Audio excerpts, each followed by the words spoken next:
Hello,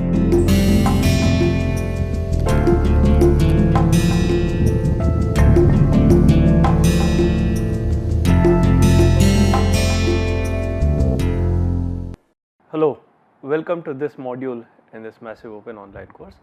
So, let us start with the mathematical preliminaries that are required to understand the framework of optimization, that is, which form the basis of building the framework for optimization, the various tools and techniques for optimization. Okay.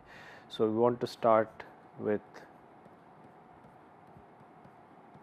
the mathematical preliminaries, the notation and so on that we are going to use frequently in our treatment of optimization in order to illustrate or in order to basically describe the various concepts of optimization. Okay. Now, the first thing that we are going to use, the mathematical construct that we are going to use is that of a vector. As you must all be familiar, a vector x bar, which is denoted by a bar on the top of the quantity. So, this basically is, so let us start with the concept of vectors.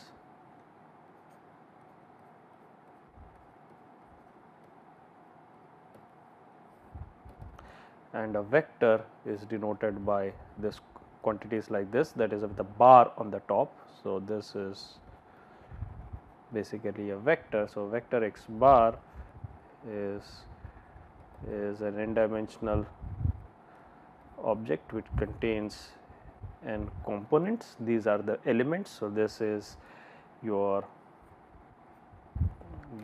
basically your n dimensional, this is your n dimensional vector, okay, contains n elements.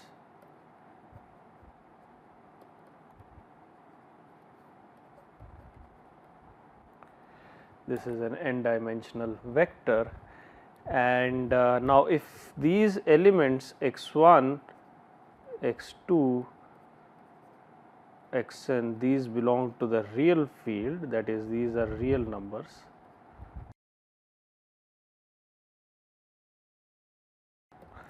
Then we say that this is an n dimensional real vector, that is x bar belongs to the set of n dimensional real vectors. All right. So, this is the space of n dimensional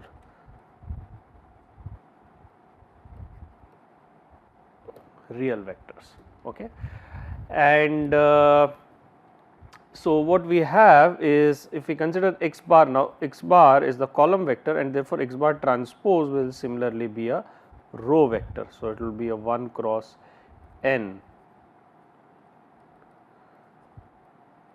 So, this is basically your row vector x bar transpose. So, so x bar is a column vector,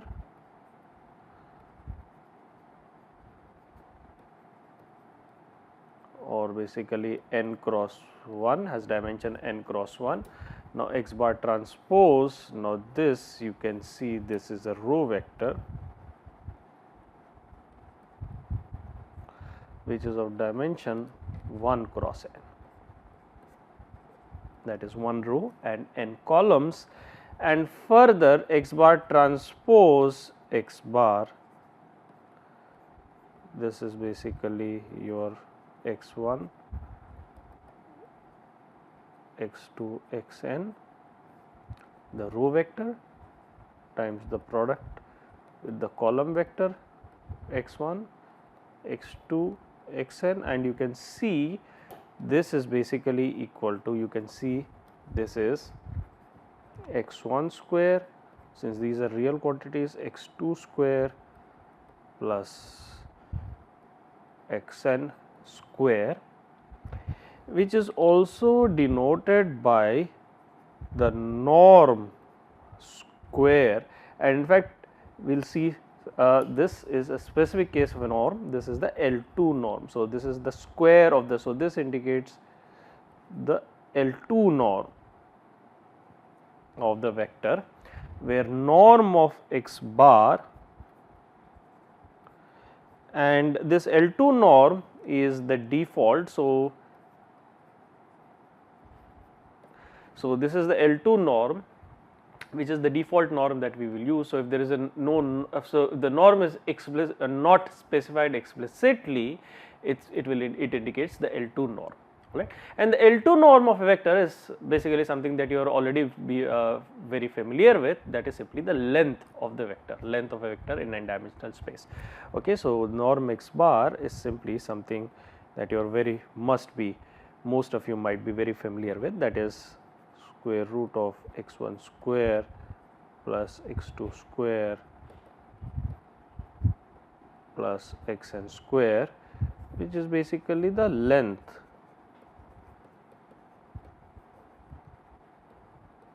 of the vector. Okay. All right.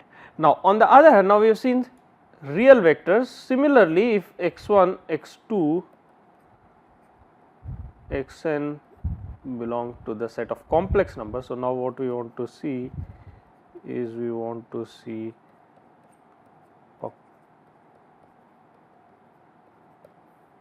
the notion of a complex vector. So, a complex vector, if x1, x2, xn are elements belong to C, that is these are complex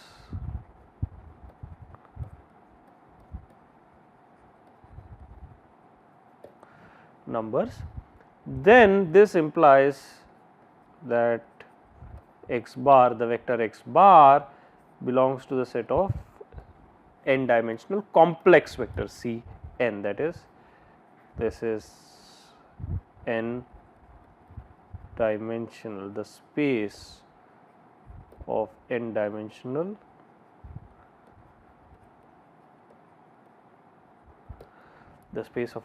complex vectors. Now, x bar Hermitian, this is basically equal to x1 conjugate, x2 conjugate, xn conjugate. That is, first you take, that is when you take the Hermitian of a vector or a matrix.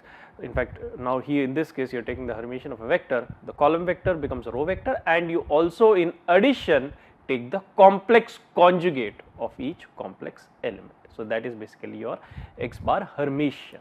All right. So, two steps, one is you basically perform row vector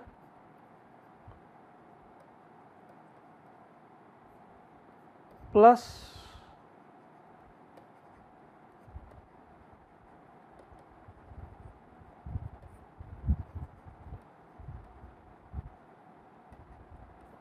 the complex conjugate of the elements, and x bar Hermitian into x bar is equal to x1 x2 conjugate xn conjugate times x1 x2 xn, and this is equal to now the magnitude. Look at this is the x1 conjugate into x1, that is the magnitude x1 square plus magnitude x2 square plus so on up to magnitude xn square, which is once again this is equal to the norm, in fact the L2 norm of x bar square. You can also write a 2 in the subscript to indicate that is the L2 norm. And therefore, once again now you see that in this case the norm for complex vector x bar, this is square root of magnitude x1 square plus magnitude x2 square plus magnitude xn square, that is where we have replaced xi square with magnitude xi square. In fact, this is a general definition, that is magnitude x1 square, magnitude x2 square, magnitude plus magnitude xn square, and square root of that quantity.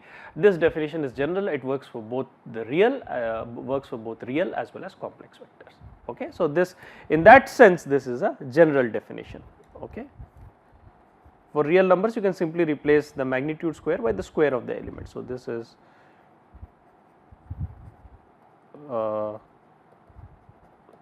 general definition for real and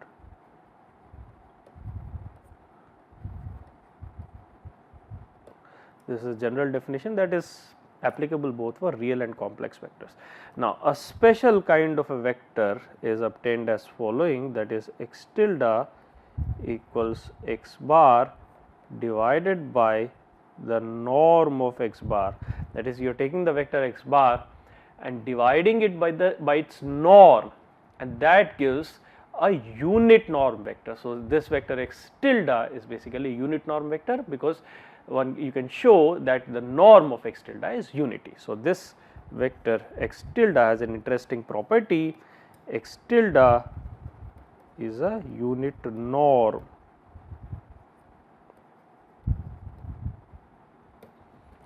So, x tilde is a unit norm vector, and you can simply show that very easily as follows. In fact, if you look at x tilde Hermitian, x tilde, that is x bar Hermitian divided by norm x bar times x bar divided by norm x bar, which is basically x bar Hermitian x bar, that is norm x bar square divided by norm x bar square, which is 1.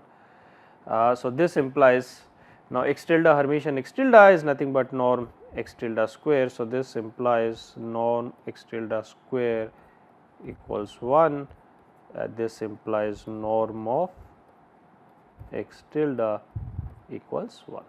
Okay. So, x tilde is basically a unit norm vector. You can also say this is the unit norm vector in the direction of x bar. So, if you think of this n dimensional vector x bar as representing a particular direction in n dimensional space, the unit norm vector can be thought of as a unit vector basically pointing in that direction in n dimensional space, that is the direction given by the vector x bar.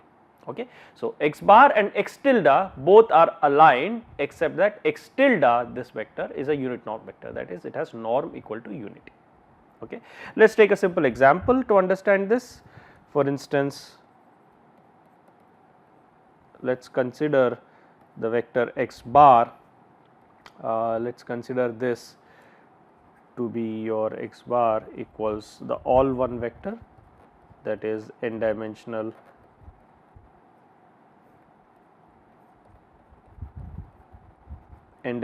all one vector.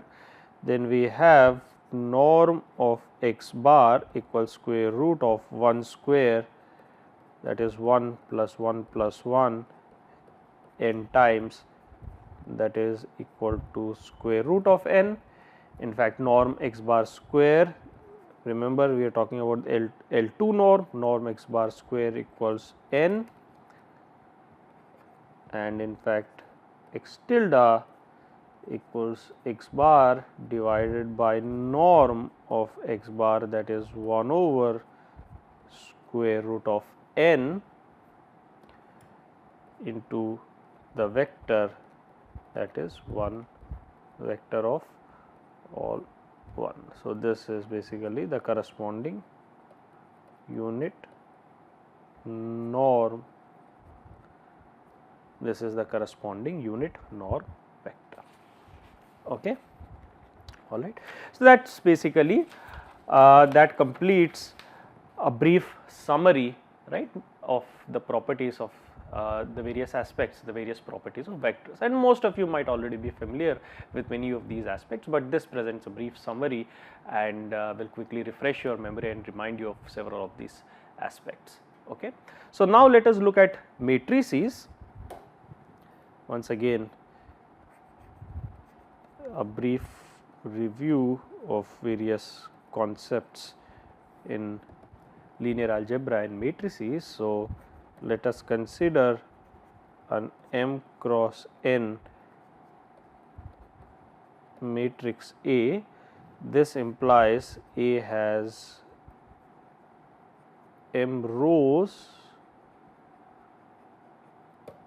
and n columns, and you can represent A as the matrix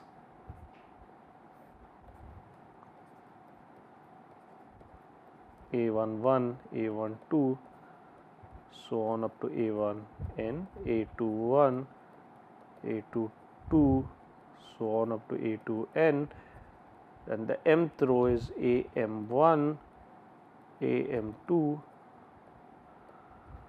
so on up to AMN. So, you can see there are m rows. So, there are m rows and there are n columns, and note that this quantity, for instance, the ijth element Aij equals the element in ith row and the jth column.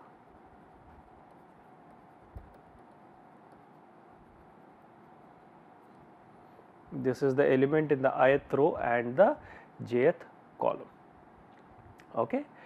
And when the number of rows is equal to number of columns, that is m equal to n, then the matrix A becomes a square matrix. Okay.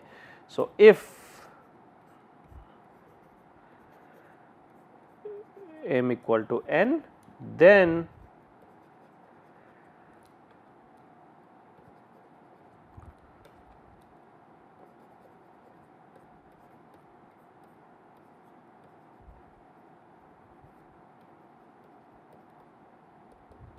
the matrix A is a square matrix, that is when the number of rows is equal to the number of columns. Okay.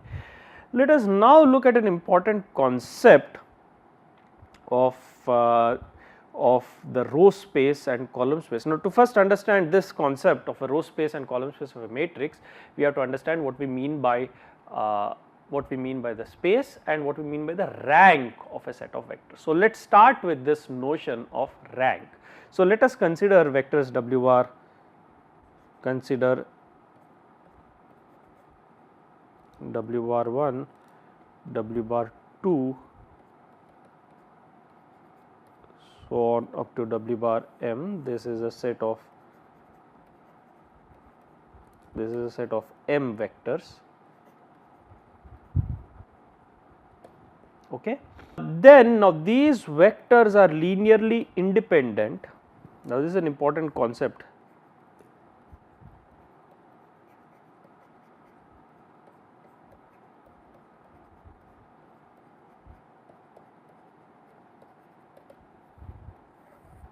So, these are linearly independent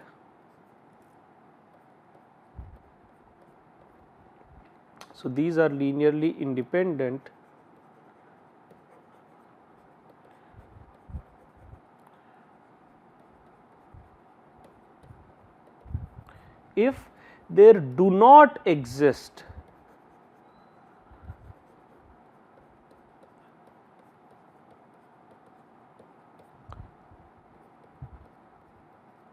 C1, C2, so on up to Cm not all 0, that is all of them cannot be 0, they do not exist C1, C2, Cm not all 0 such that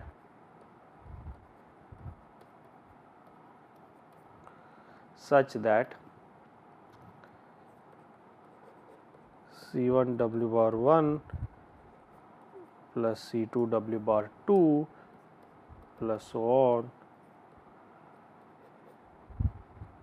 plus Cm W bar m equals 0. That is, there cannot be a set of constants C1, C2, Cm such that C1 W bar 1 plus C2 W bar 2 so on so forth up to Cm W bar m equals 0. Alright, then this is known as a linear combination. So, there cannot be a linear combination of this vectors W bar 1, W bar 2, W bar m that equals 0. So, this is basically a linear combination, that is you are weighing them by coefficients and adding them. So, this is basically a linear combination. Okay. So, there cannot be a linear combination of vectors w bar 1, w bar 2, w bar m with coefficient C1, C2, Cm or weight C1, C2, Cm such that not all of them are 0, right, not with all of them not 0, such that not all of them are 0, right, such that this linear combination is 0, else they are linearly independent. All right. Now, what is linearly dependent? Else they are linearly dependent, or let us look at this concept of linear dependence.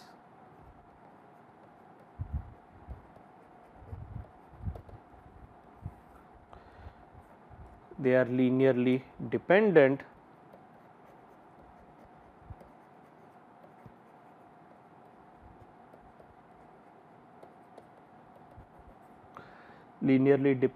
if there exist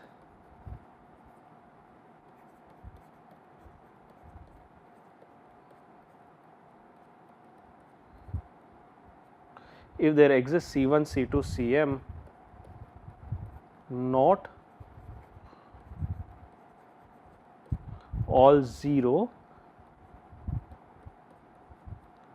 with or such that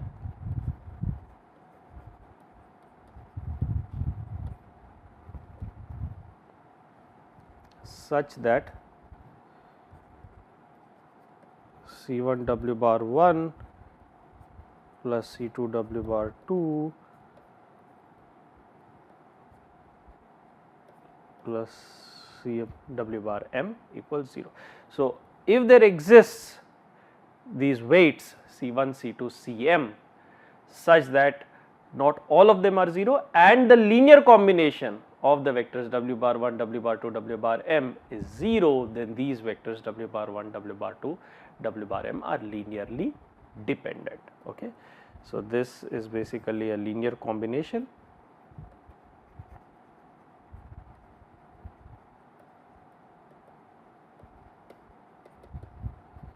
And these vectors are therefore linearly dependent. Okay. For instance, let us take a very simple example to understand this. Consider the vectors w bar 1 equals 1, 1, 1 and w bar 2 equals -2, -2, -2.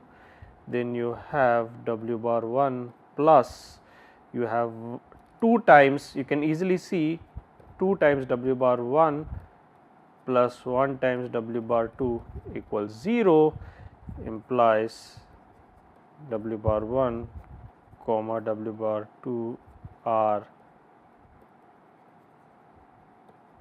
linearly dependent. These are linearly dependent. Now, on the other hand, if consider another example, w bar 1 equals 1, 1, 1 and w bar 2 equals 1, 2, 3, you can quickly verify that you can check w bar 1 comma w bar 2 are linearly independent.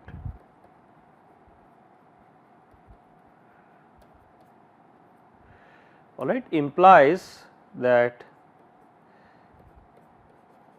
there do not exist C1 comma C2 both not 0 or not both 0, that is one of them can be 0 such that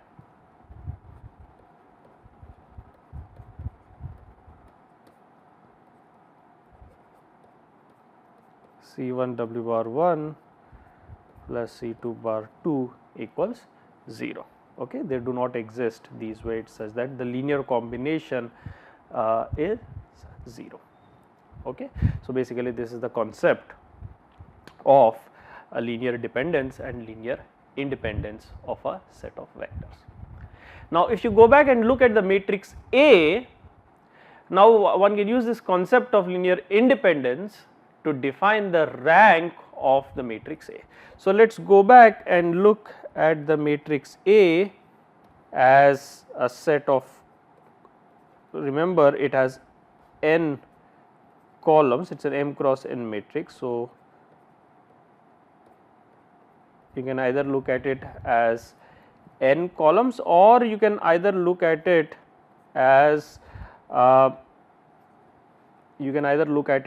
m rows. Okay. So, you have A1 tilde, let us say denotes the rows, A2 tilde,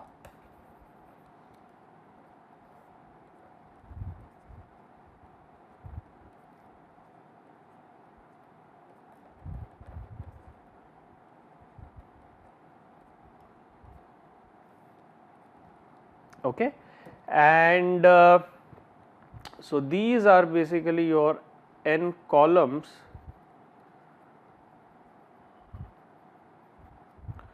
and these are basically your m rows. And now column rank of A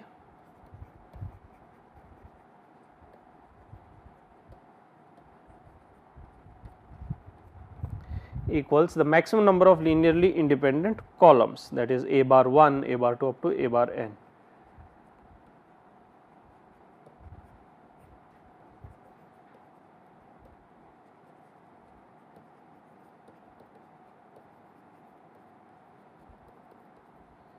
That is the maximum number of maximum number of columns that you can choose from A, such that the linear combination, such that there does not exist any linear combination which is 0. So, maximum number of linearly independent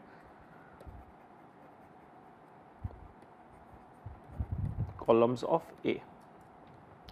Now, similarly, the row rank of A equals the maximum number of linearly independent rows of A.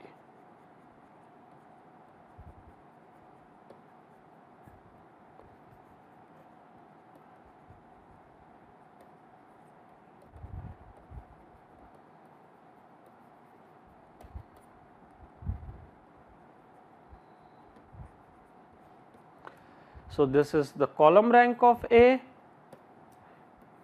and this is the row rank of A. So, you have this notion of row rank and you have the notion of column rank, and one of the fundamental results in linear algebra or matrix theory is that the row rank of any matrix equals the column rank, and this quantity is simply denoted by the rank of A. The row rank equals column rank, which is simply denoted by the rank of the matrix A.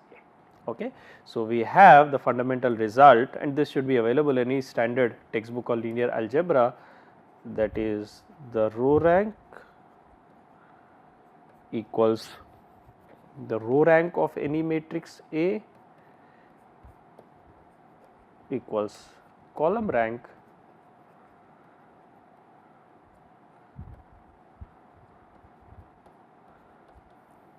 and this is therefore simply denoted as the rank of matrix A.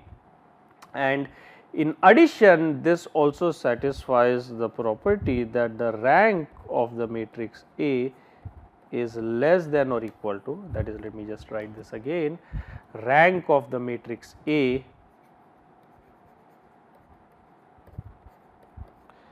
is less than or equal to the minimum of the number of columns comma rows of A. So, the rank of A is less than or equal to minimum of m comma n, where m, remember, is number of rows and n equals number of columns. So, rank of any matrix is less than or equal to minimum of the number of rows and columns of the matrix, and this is a fundamental property of the matrix.